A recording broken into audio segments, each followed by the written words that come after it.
Oregon is in the market for a new head coach after they let go of Mark Helfrich. And some of the names flying around have been Dan Mullen, PJ Fleck, and Jim McElwain. However, a new name was thrown into the mix when a private flight was scheduled to take off from South Bend, Indiana for Eugene, Oregon this evening.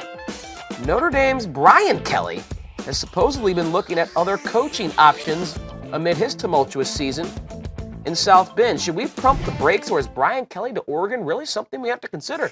You know what?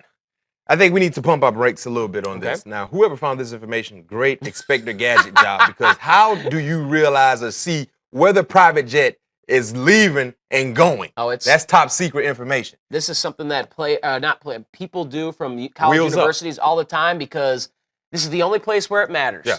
College coaching searches. Oh, no question. But I think most importantly, seeing the contract situation with Brian Kelly. He just signed an extension not too long ago. I think he's locked up under terms until 2022 or something like that. So that buyout is going to be a hefty buyout. Not saying that they can't do it. We know Phil Knight, he has money coming out of every pocket, and he's wearing cargo pants, so he has a lot of pockets. But it's a healthy price to pay, because you would have to buy out Kelly's contract and then give him a nice, healthy contract for him to be the new head coach.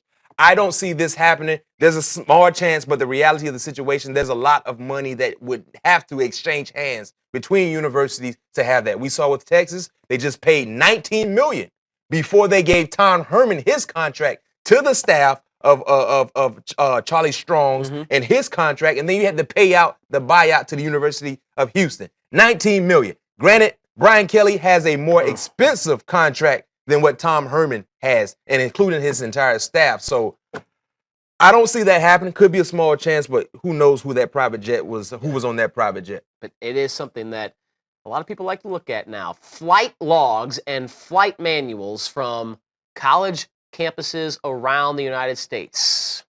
Just the world we live in now. That information is available, and people know to look for it. Advice, Brian Kelly, if you want to take a private jet, get on the nearest megabus to the next city, and then take a private jet from the next city. There we go. That's how we get around all these amateur sleuths out